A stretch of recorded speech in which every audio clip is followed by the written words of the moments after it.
Is this thing on? Can you hear me? How frustrating, people. I don't even know if anybody is there, if anybody can hear me. I don't know if I should go ahead and start covering my material.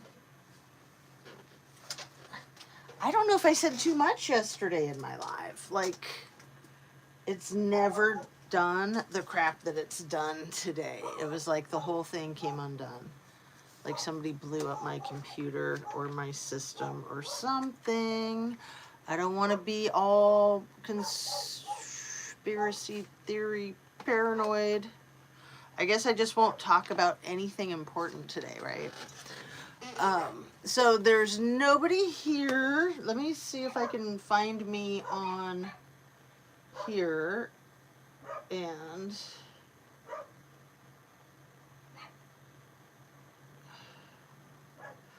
go to my own channel on my laptop and see if I am on live. It says I'm on live.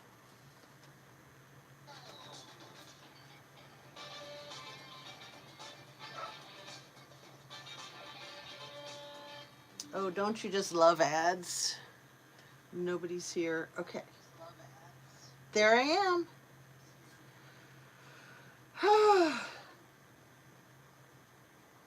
I guess I'll just turn the volume all the way down. And then there's somebody here. Can you type in a hello so I know that things are going? Because my brain is just about zoinked. I had all these great notes and ideas, and I think yesterday in my live, like, I don't know if I said too much. Let me see if it'll work even better if I put my earbud thing in. I'm kind of afraid to mess with anything because I've had so much technical difficulty. Is that good? Does that do anything? I don't even know. Okay, let's just start talking about stuff. Thank you, whoever's watching. If you can type in and say hi, then I can see if my thing is working. I'm on my cell phone. I hate being on my cell phone for these things, but, you know, I guess I'm just happy to be able to come on live because I really felt like I needed to see my people. It's Friday the 13th. It's my lucky day, usually. And I don't know, maybe it was lucky that I got derailed so that I wouldn't go on talking about all this crazy stuff, you guys. It's just horrifying, isn't it? There's 2 people here. Woohoo! Oh, well, I'm one of them, right? Let me see what happens if I try to type something in on my own chat. Let's see.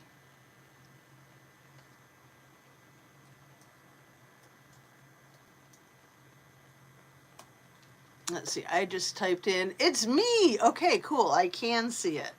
Okay, it's all good now. But, okay. So I wanted to talk about the things that we were talking about yesterday. I felt like it was really important, the things we were hitting on with Hawaii Hannah. And I don't know, you guys, it's hard to trust just because her family says everything's fine, she's fine, forget the whole thing, we're good. It's hard to trust that that's true. Like, is it too much to ask for just like a proof of life kind of thing? I don't know.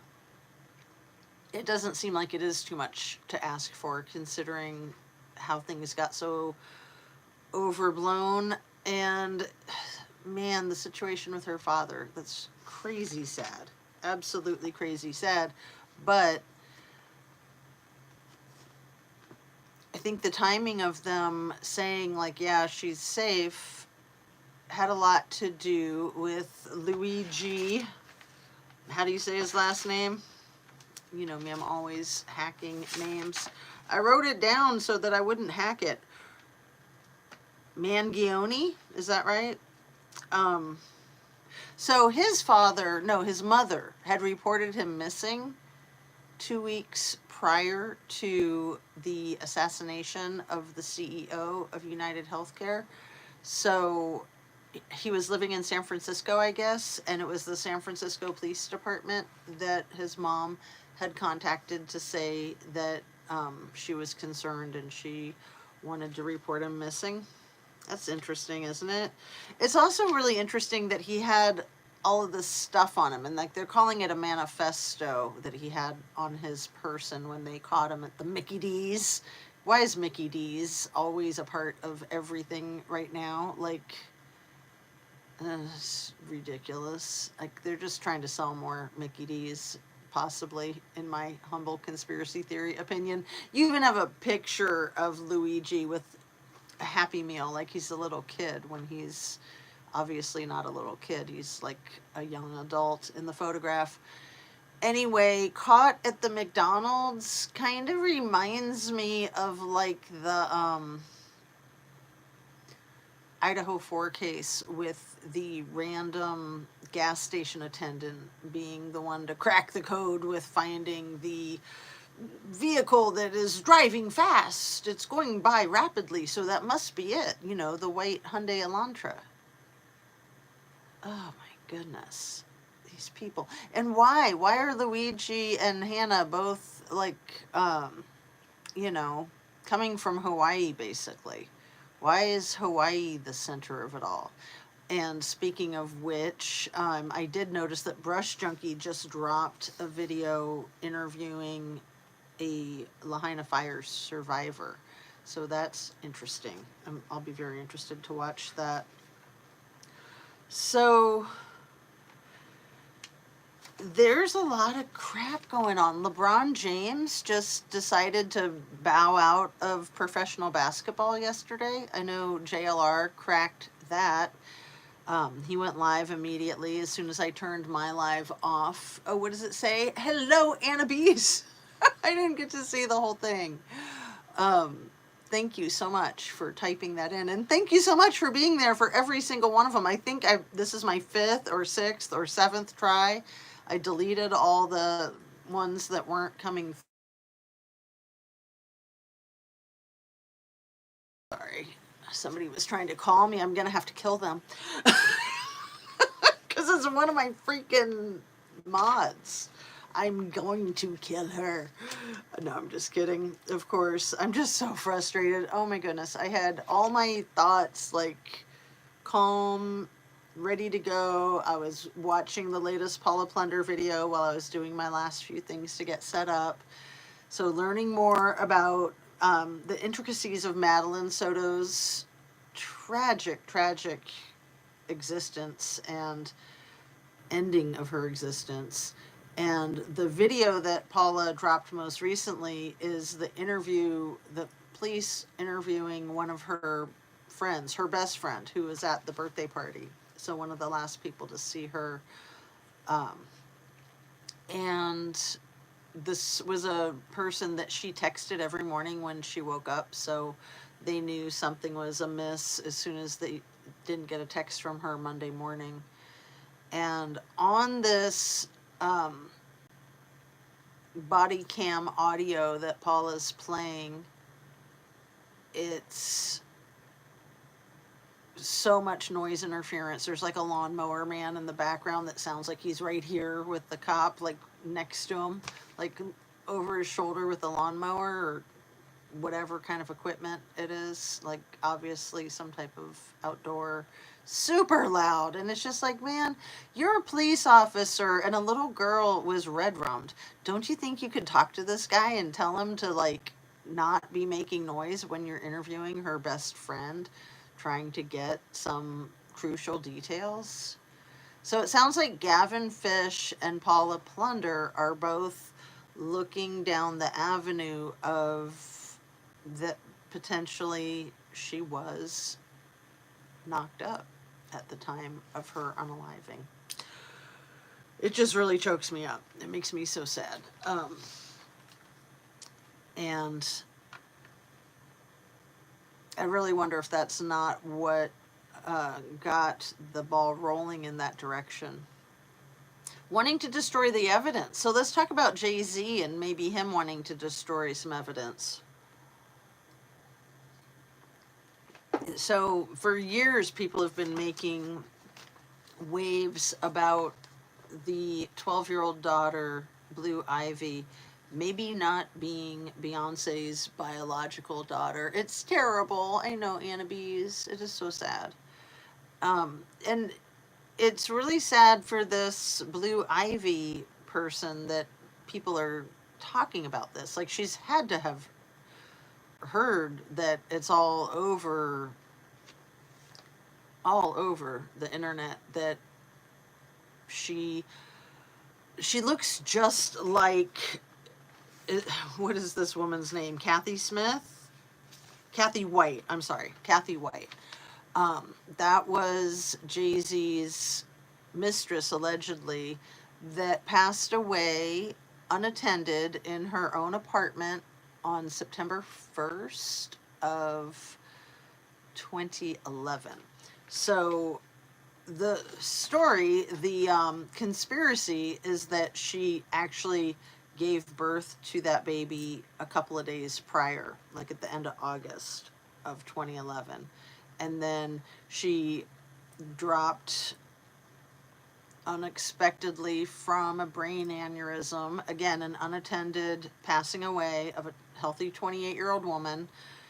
And I don't think there's any correlation between brain aneurysms and having just given birth. I mean, sure, there's complications that can happen right after a person gives birth. So, and why would she be alone right after giving birth? Because, like, the first few days, you really need support. You need help. And anyway, Blue Ivy is really tall. Beyonce is pretty tall. Beyonce is about 5'7". I'm about 5'7". My 12-year-old is almost as tall as me, and she's almost 13. Her birthday is less than a week after Blue Ivy's alleged birthday. And Blue Ivy looks like she's about 5'9" at 12 years old. And my daughter at like 5'6" is like by far the tallest female in her class. By far the tallest female in her class. So sure, somebody could be taller than her, but Blue Ivy just looks older. She looks older than 12. I mean, she just did that Mustafa premiere with her father, Jay-Z, and her mom, Beyonce. I mean, even if Beyonce's not her biological mom, that's still her mother. And in the event that this woman, Kathy White, that she looks exactly like Kathy White. I mean, she looks a lot like Jay-Z too, but she looks a lot like Kathy White. She kind of resembles Beyonce, but look, you got to look at pictures of them next to each other. Maybe I'll use that for a thumbnail. So, yeah. It's sus. It's sus AF. And then you have these other female artists like Blue Cantrell and MIA, whose careers were allegedly sabotaged by Jay-Z and his crew. And I believe it. I believe that the Queen Bee was very threatened by anybody else with talent and beauty, and so she just wasn't having it. Possibly with Aaliyah too. It's nuts. It's very, very dark and sinister. And you would think that these super rich, famous people wouldn't be so freaking hung up on themselves, that they need that they need all of the attention and all the money and all the praise. But it's like an addiction, you know, when nothing is ever enough. So, let me see if I can find this thing on the internet that I was looking at earlier, and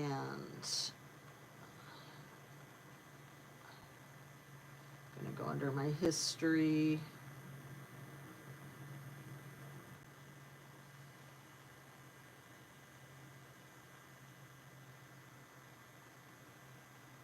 All the stuff about LeBron James, you guys, is it not just so freaking crazy? Um,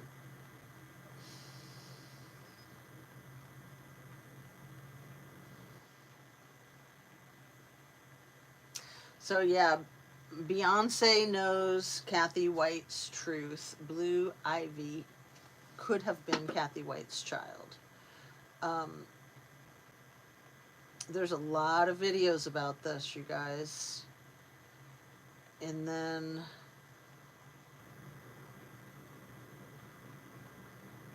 oh goodness.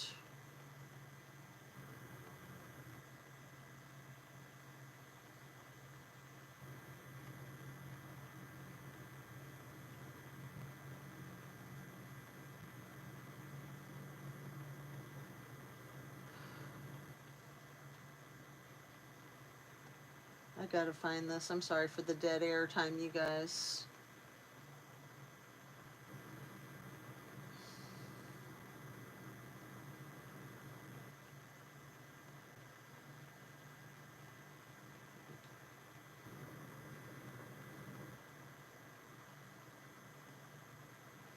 Okay, I'm not finding it.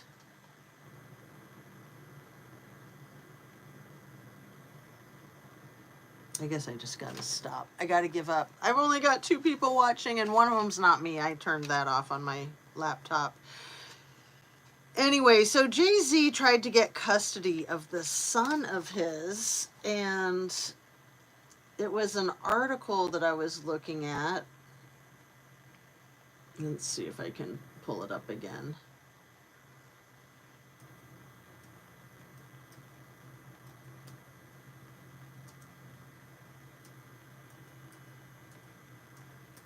I know I read an article about it, but there were videos about it too.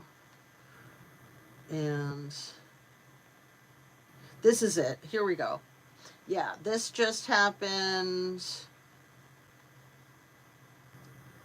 last year. So 30-year-old son, Ramir Satterthwaite, sharing details about the purported affair of his late mother, Wanda Satterthwaite, that she had an affair with Jay-Z in 1992 when she was 16 years old. So here we go, the Daily Mail. This is what I wanted to read to you guys.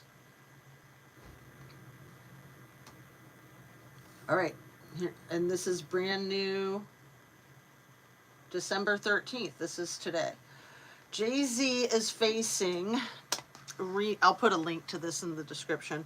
Jay-Z is facing renewed calls to confirm the paternity of his illegitimate son in another legal blow to the beleaguered rapper who is accused of sexually violating a teenage girl last weekend. So he was accused of that last weekend on Sunday from 24 years ago. All right. The record executive, 55, real name Sean Carter, has been named in a civil lawsuit accused of assaulting a woman alongside Diddy in September of 2000 when she was 13 years old. That was the night of the music video awards, music video awards, MVA. Anyway, I wanted to correct myself that the dress that I spoke about in my video yesterday, that J-Lo, that green dress, you know, with the really deep V that went down to her navel, that wasn't worn that night. That was worn earlier in the year, like February, I think, at the Grammys. So I just wanted to correct myself on that outfit date, because it wasn't that night that she wore it, but she was with Diddy that night at the music video awards. So now he's being dragged back into the ongoing legal tussle over paternity of Ramir Satterthwaite, who has been in a decade-long fight to prove that the rapper is his biological father. Satterthwaite, now 31, is claiming Carter's legal team actually fraudulently during previous attempts to get him to take a paternity test. That doesn't even make sense. That sentence wasn't written right. Satterthwaite, his late mother Wanda, and his guardian Dr. Lily Coley, I think that's his biological grandmother, are listed as plaintiffs on a new lawsuit against multiple New Jersey courts, judges, and officials, including the New Jersey Supreme Court, alleging violations of their constitutional rights. Filed on November 25th, the suit argues that from 2012 to 2023, their rights were violated through fraudulent court actions, which included sealed records, wrongful sanctions, and obstruction of their legal proceedings. See, this would be because Jay-Z doesn't want to admit that he had statutory relations with Wanda. So she passed away in 2019. She alleged that she had intimate relations with Carter in 1992 when she was 16 and he was 22, in a sworn affidavit obtained by the Daily Mail. Satterthwaite was born in the summer of 1993. At the time, she was in an off and on again romance with her high school sweetheart, Robert Graves. In 2010, she requested that a Pennsylvania court make both men take paternity tests in order to determine her son's real father. Test results proved that Graves was not the biological father of Ramir. The case began with a pretrial in Camden County, New Jersey on August 13th, 2012. During the pretrial, Carter's attorney argued that Dr. Coley, who has acted as Satterthwaite's legal guardian since his mother handed over custody in 2011 due to ailing health, had no jurisdiction over this case because it was first filed by Wanda in Pennsylvania and therefore should be heard in the same state. The case was dismissed outright because Satterthwaite was over 18 years old at the time of the pretrial, and according to Pennsylvania state law, paternity must be established before a child reaches the age of adulthood. That's kind of odd. The court ruled that the case should be tried under New Jersey law, which states that the age of parentage is 23. Sorry if I'm missing some comments, people.